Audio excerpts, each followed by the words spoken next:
Everyone's, welcome back to our channel.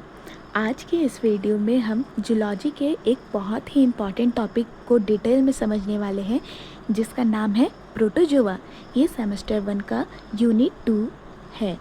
इस video में हम प्रोटोजोआ का इंट्रोडक्शन, जनरल कैरेक्टर्स, लोकोमोशन और न्यूट्रिशन आसान भाषा में समझेंगे। तो अगर आप ग्रेजुएशन या सेमेस्टर एग्जामिनेशन की तैयारी कर रहे हैं तो इस वीडियो को पूरा ज़रूर देखें, क्योंकि मैंने हर टॉपिक को बहुत ही सिंपल तरीके से समझाने की कोशिश की है। तो चलिए बिना समय गंवाए शुरू करते हैं। तो सबसे पहले हम समझते हैं कि प्रोटोजोआ क्या होता है। Protozoa are unicellular eukaryotic heterotrophic organism. They are either free living और पैरासिटिक। प्रोटोजोआ माइक्रोस्कोपिक यूनिसेल्युलर और यूकैरियोटिक ऑर्गेनिज्म होती है। अब हम इसे आसान भाषा में समझते हैं कि यूनिसेल्युलर का मतलब होता क्या है। जिसका पूरा शरीर केवल एक सेल से बना होता है उसे हम यूनिसेल्युलर कहते हैं। लेकिन ध्यान देने वाली बात यह है कि सिंगल सेल ही न्यूट्रिशन, लोकोमोशन, रेस्पिरेशन और एक्सक्रीशन और रिप्रोडक्शन जैसे लाइफ प्रोसेस को परफॉर्म करता है। और यूकैरियोटिक का मतलब होता है सेल में एक वेल डिफाइंड न्यूक्लियस और मेम्ब्रेन बाउंड ऑर्गेनिज्म पाया जाता है। प्रोटोजोआ में कुछ ऑर्गेनिज्म फ्री लिविंग होते हैं, यानी कि स्वतंत्र रूप से रहते हैं, जबकि पैरासाइटिक होता है, यानी कि किसी दूसरे ऑर्गेनिज्म के शरीर या उसके ऊपर रहकर अपना जीवन बिताते हैं। There are around 65,000 species protozoans category into different group. इसमें 65,000 स्पीसीज पाए जाते हैं डिफरेंट ग्रुप्स में। They lack a cell wall. इसमें सेल वॉल प्रेजेंट नहीं होते हैं प्रोटोजोआन्स में। There are many different cell organism that form various task. इसका जो ऑर्गेनिज्म होते हैं ये बहुत सारे डिफरेंट टास्क करते हैं। Protozoa are grouped by different category in lower animals. Protozoa का ग्रुप डिफरेंट टाइप से होता है, like mouth, anus, intestines, trachea, इटिशी।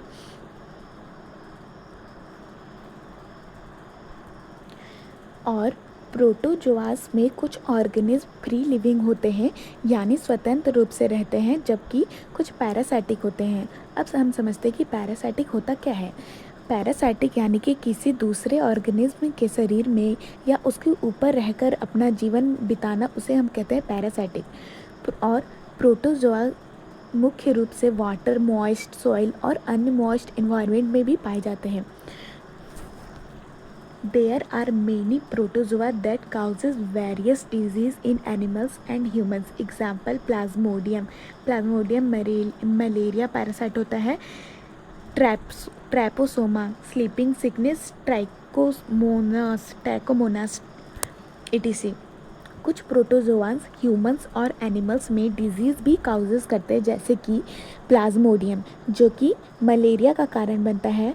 दूसरा हमारा ट्राइपोसोमा जो स्लीपी स्किनिंग से एसोसिएटेड होता है। और ट्राइकोमोनास जो ट्राइकोमोनाइसिस से एसोसिएटेड करता है। प्रोटोजोआन्स के लाइफ साइकिल में कई अलग अलग स्टेजेस भी आती हैं, जैसे कि सिस्टेसिस और ट्राइपोजोइट स्टेज। आप यहाँ पे देख सकते हैं the cyst stage is dominant and resistant to environmental stress. The trophozoite stage is responsive, active and causes disease. मतलब है कि जो सिस्ट स्टेज सामान्य रूप से डोमिनेट और रेसिस्टेंट स्टेज होती है, जो एडवायर्स इन्वायरमेंट कंडीशन को सहकर मदद करती है, जबकि ट्रॉफिजॉइट स्टेज एक्टिव और मेटाबॉलिकली एक्टिव स्टेज में होती है। दोस्तों, आप लोगों को प्रोटोजोआ क्या होते हैं आप लोगों को पता चल गया होगा। अब हम बात करते हैं जनरल कैरेक्टरिस्टिक ऑफ प्रोटोजोआ के बारे में। तो सबसे पहले हम देखते हैं unicellular and eukaryotic. Protozoa are unicellular and eukaryotic organism. Their body is made up of a single cell having a true nucleus and membrane bound organisms. सबसे पहले विशेषता है इसका प्रोटोजोआ का सामान्य कि यूनिसेल्युलर और यूकैरियोटिक होता है। ये इनका पूरा बॉडी एक सिंगल सेल से बना होता है और इसमें ट्रू न्यूक्लियस भी पाया जाता है। अब हम इसका दूसरा जनरल कैरेक्टर्स देख सकते हैं। They are microscopic organism and can be see only with the help of microscope. दूसरी विशेषता है कि अधिकांश प्रोटोजोआंस माइक्रोस्कोपिक होते हैं, इसलिए इन्हें हम सामान्यतः खुली आंखों से नहीं देख सकते, इसे हम माइक्रोस्कोप के सहयोग से ही देखते हैं। तीसरा है इसका habitat. They are found in fresh water, marine water, moist soil, decaying organic matter and in the body of plant and animals as parasite. Protozoans अलग अलग हैबिटाट्स में पाए जाते हैं, जैसे कि fresh water, marine water, moist soil, decaying organic water. कुछ protozoans plant और एनिमल्स के शरीर में भी पैरासाइट के रूप में पाए जाते हैं। They do not possess cell wall, they body covered by plasma membrane called pellic in some example euglena। Protozoan में सामान्यतः सेल वॉल एब्सेंट होता है, इनका बॉडी प्लाज्मा मेम्ब्रेन से कवर होता है। कुछ फॉर्म में प्लाज्मा मेम्ब्रेन के बाहर एक फ्लेक्सिबल कवरिंग होता है जिसे हम पेलिसेल कहते हैं, जिसका एग्जाम्पल हो गया euglena. This cytoplasm is differentiated into ectoplasm, outer ciliar region, and endoplasm, inner granular region। इनका साइटोप्लाज्म कुछ प्रोटोजोआंस में दो रीजन में डिफ्रेंशिएट हो सकता है।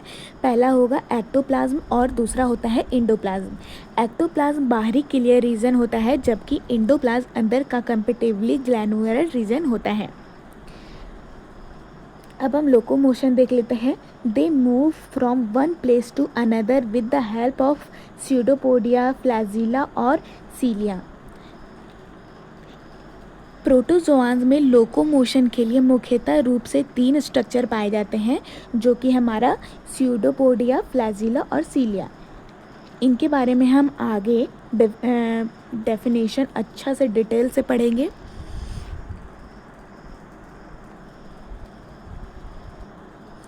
फिर हम बात करते हैं इनके न्यूट्रिशन के बारे में। They show different modes of nutrition. Protozoans show different modes of nutrition: holozoic nutrition, holophytic nutrition, saprozoic nutrition और पैरासाइटिक न्यूट्रिशन।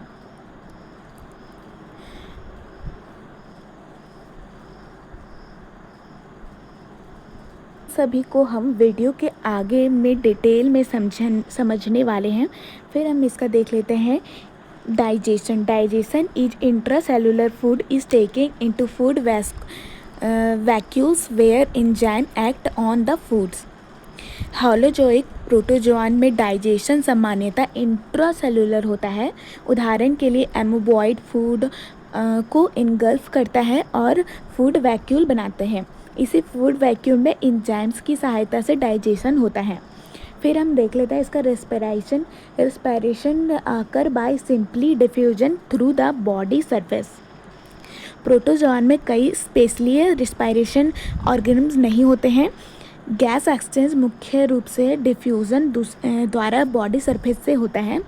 फिर हम देखते हैं इसका एक्सक्रीशन आकर बाय डिफ्यूजन कॉन्ट्रैक्टाइल वैक्यूल और present in many fresh water from for osmoregulation of removal of excess water. Excretion भी मुख्य रूप से डिफ्यूज़न द्वारा होता है। फ्रेश वाटर प्रोटोजोआंस में कॉन्ट्रैक्टाइल वैक्यूल एक्सेस वाटर को बाहर निकालने और ऑस्मोरेगुलेशन में इम्पॉर्टेंट रोल निभाती है। They reproduced by both asexual and sexual method. Asexual method binary fusion, multiple fission, budding और sexual syngamy, conjunction, autogamy। जोआंस में एसेक्सुअल और सेक्सुअल दोनों टाइप्स के रिप्रोडक्शन पाए जाते हैं। एसेक्सुअल रिप्रोडक्शन में बाइनरी फ्यूज़न होता है, मल्टीपल फ्यूज़न और बडिंग शामिल होते हैं, जबकि सेक्सुअल प्रोसेस में सिंगैमी, कंजक्शन और ऑटोगैमी जैसे एग्जाम्पल्स मिलते हैं।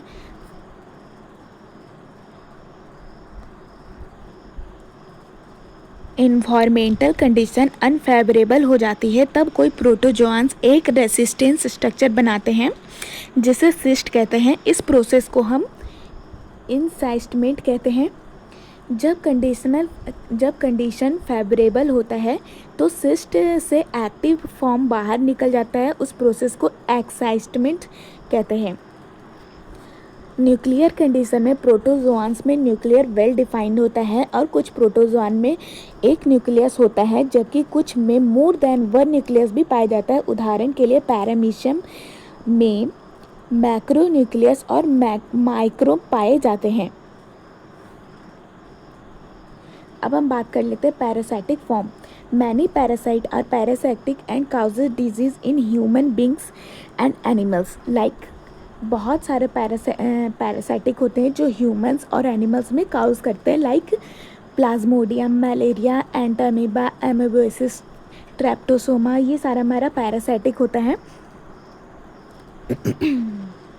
दोस्तों, आई होप कि आप लोगों को प्रोटोजोआ का जनरल कैरेक्टरिस्टिक अच्छे से समझ में आया हो। लोकोमोशन इन प्रोटोजोआ। लोकोमोशन का मतलब है एक स्थान से दूसरे स्थान तक मूवमेंट करना। Locomotion is the movement of an organism from one place to another. Protozoa show locomotion by special organism called pseudopodia, flagella and cilia. के लिए एक स्पेशल ऑर्गेनाइज होते हैं जिसे हम लोग स्यूडोपोडिया, फ्लैजिला और सीलिया कहते हैं। और लोकोमोशन मेनली 3 टाइप्स के होते हैं। पहला होता है हमारा एमोबॉइड लोकोमोशन, सेकेंड हमारा फ्लैजिलर लोकोमोशन और थर्ड है सीलियरली लोकोमोशन। तो चलिए हम एक एक करके सारे लोकोमोशन को अच्छे से समझते हैं। तो पहला लोकोमोशन हमारा एमोबॉइड लोकोमोशन।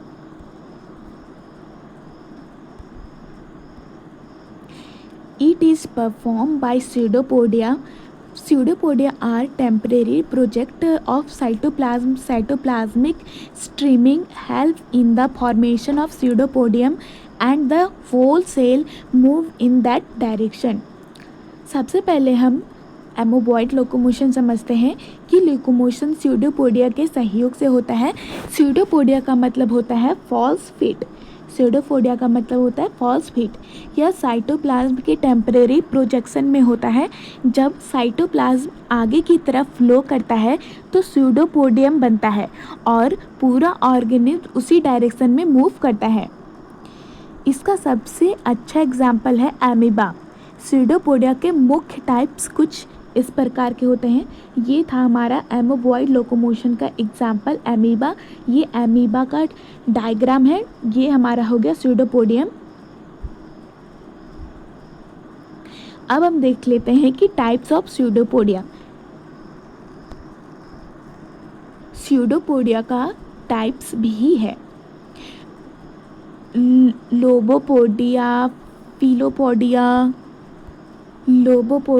फिलोपोडिया, रेक्टिकुलोपोडिया, एक्सोपोडिया, ये सारा हमारा स्यूडोपोडिया का टाइप्स है और उसका डायग्राम ये रहा। तो हैं second locomotion, flagellar locomotion. It is perform by flagella. Flagella are long thin whip like structure. The beating and phlegm produced web in water and the organism move forward. Eukaryotic flagella shows. यह locomotion flagella की सहायता से होता है, इसलिए इसको हम flagellar locomotion कहते हैं। फ्लैजिला लंबे, पतले और विप लाइक स्ट्रक्चर के होते हैं। ये आप ज़रूर याद कर ले, ये आपके 1 वर्ड क्वेश्चन में आ सकता है ये लाइन। इनके रिदमिक मूवमेंट के कारण ऑर्गेनिज्म पानी में आगे बढ़ता है। इसका एग्जाम्पल हो जाएगा यूग्लेना और ट्राइपोसोमा।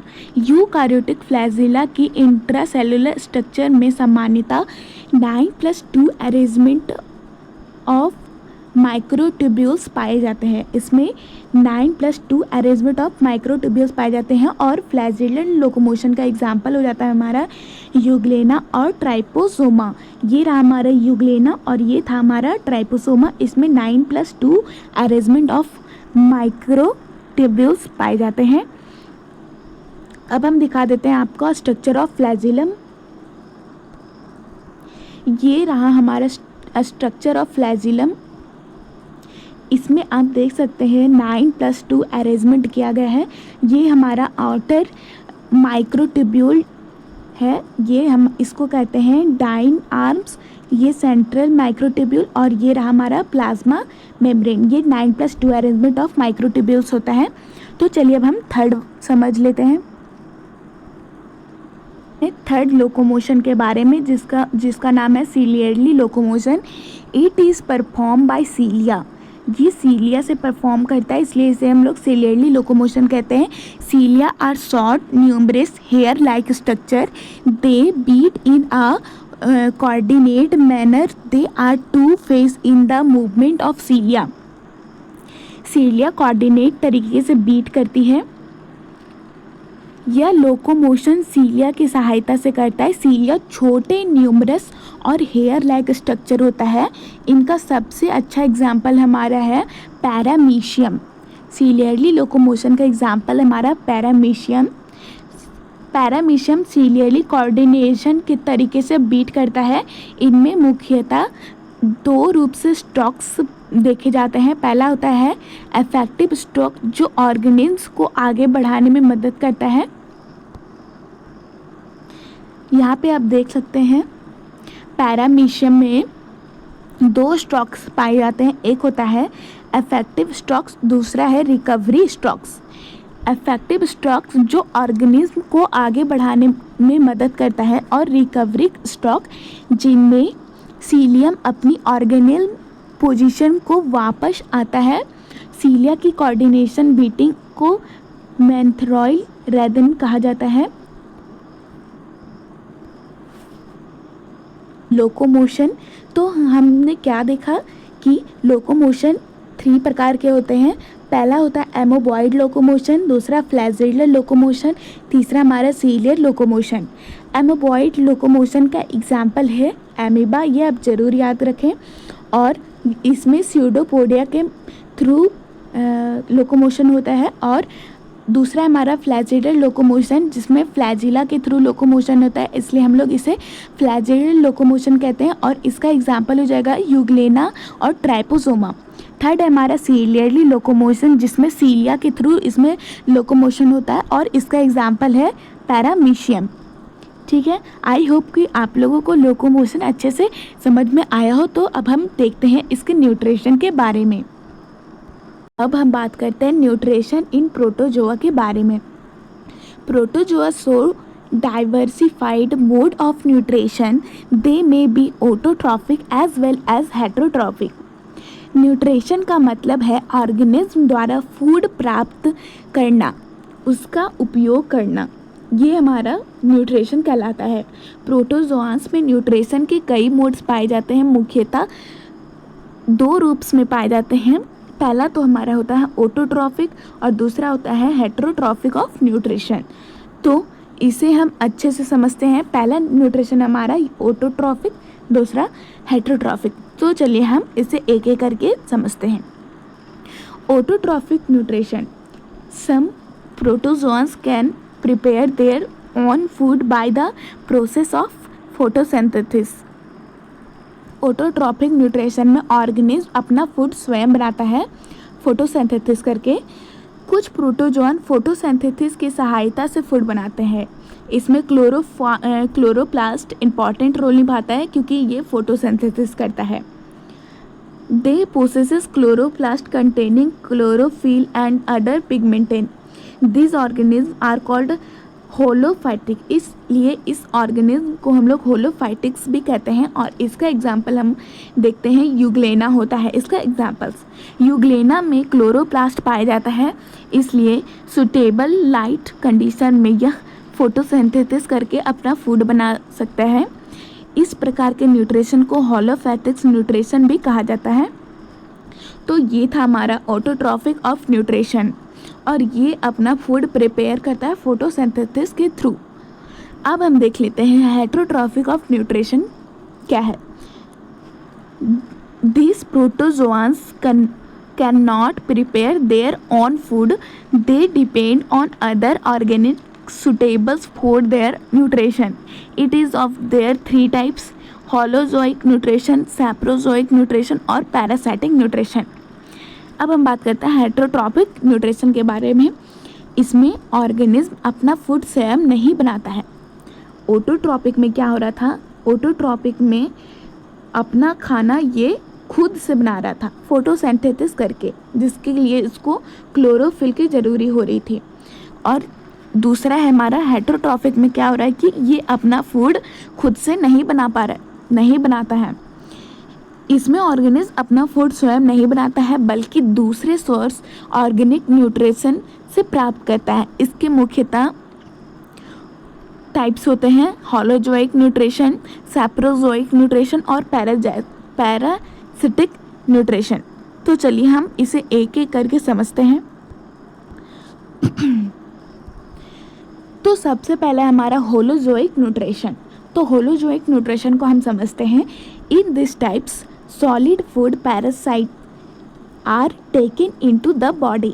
Food is engulfed by the cell membrane with the help of pseudopodia. This process is called phagocytosis. Food is enclosed in the food vacuole where digestion occur. तो होलोजोइक न्यूट्रिशन में क्या हो रहा है, organism solid food parasitic को ग्रहण करता है। इसका सबसे अच्छा एग्जाम्पल है एमीबा। इसमें होलोजोइक न्यूट्रिशन में ऑर्गेनिज्म सॉलिड फूड पैरासाइटिक्स को ग्रहण करता है।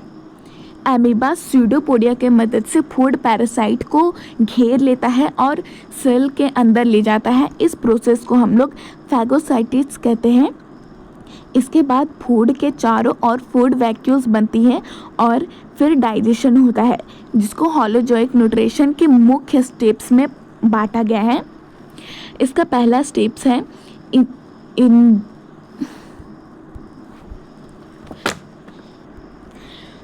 होलोजोइक न्यूट्रिशन में इसमें स्टेप्स होते हैं मुख्यतः।